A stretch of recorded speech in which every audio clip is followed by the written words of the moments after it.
Rruga që lidh qytetin e Kukësit me fshatat e njësisë administrative Zapot është dëmtuar rënd si pasojë e rreshjeve intensive dhe prurjeve të lumit luma në grykën e vanave, duke e bërë atë të pakalueshme. Në terren ka zbritur edhe prefekti i qarkut Kukës, Dritan Baji, i cili për Kukës Televizion deklaroi se situata më problematike paraqitet në bashkitë e Kukës dhe Has. Situata, siç jeni edhe ju dëshmitar, ka qenë e vështirë dje dhe vazhdon të jetë e vështirë edhe sot.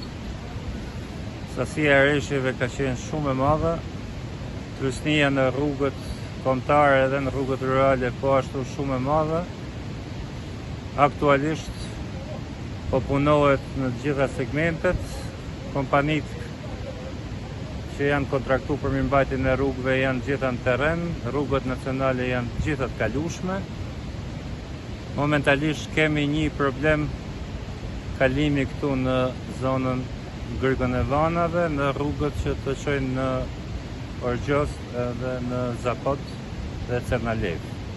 Rruga Cernalevës, ky variant i rrugës është i bllokuar për momentin për shkak të rrëshqitjeve, duke qenë që rrëshqitjet vazhdojnë dhe tash që flasim është e pamundur të ndërhyjet në atë pjesë, kështu që për raste emergjente banorët e Cernalevës duhet përdorin rrugën alternative nga Shishtaveci. Rruga që të çon për Orgjos, varianti poshtë këtu në krah të centralit, gjithashtu edhe ajo është jashtë funksioni për shkak se rrjedha e madhe e lumit ka marrë me vete një pjesë të trasesë rrugës dhe aktualisht është i përdorshëm vetëm kjo rruga e sipërme, po themi që është diçka më e gjatë dhe aktualisht këtu do të vijë dhe makineritë që do të shkojnë drejt Urës që lidh dy fshatrat Orgjos me njëri tjetrin, pasi atje ka pas një rrëshqitje të trasesë rrugës ngjitur me Urën dhe do shikohet kush është mundësia çfarë mund të riparohet për një periudhë shkurtër dhe për të pa pastaj në një periudhë më afatgjatë se kush janë ndërhyrjet që duhen bë. Gjithashtu kjo zonë për fat keq ka vujt dhe mungesën e energjisë elektrike, për shkak se në fillim të grykës dy shtylla janë shkëput si shkak e prurjeve të lumit.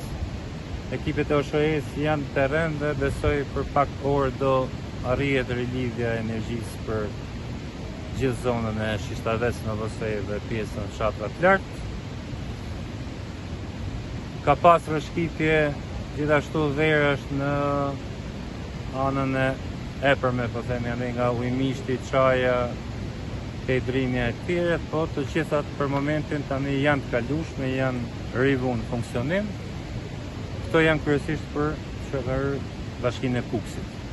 Në Has kemi pas një problem me ujëmbledhësin e Helshanit, i cili ka edhe vendosje mbi një shkollë.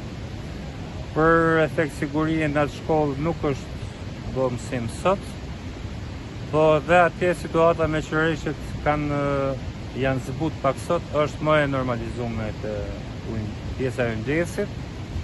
Kemi një problem në fshatin Letaj ku shkëput një masiv i një kodre që ndodhet mbi 3-4 banesa, cilat janë evakuar banorët. Edhe aty tani është dërguar një specialist gjeolog i cili të asistoj grupat e emergjencave për ndërhyrjen se ku të lëvizet veu, ku mund të lëvizet dhe ku nuk mund të lëvizet. Ndërkohë, ekipi i emergjencave civile dhe rrugëve rurale të Bashkisë Kukës me mjete teknike ka nisur punën për hapjen e rrugës me qëllim lidhjen e fshatrave të njësisë administrative Zapot me rrugën nacionale Kukës-Shishtavec. Drejtori i rrugëve rurale, Bilbil Shahu, duke folur për situatën e rrugëve në fshatat e Bashkisë Kukës, theksoi se të gjitha kapacitetet teknike dhe njerëzore janë angazhuar për hapjen e disa akseve rrugore rurale dhe për normalizimin e qarkullimit.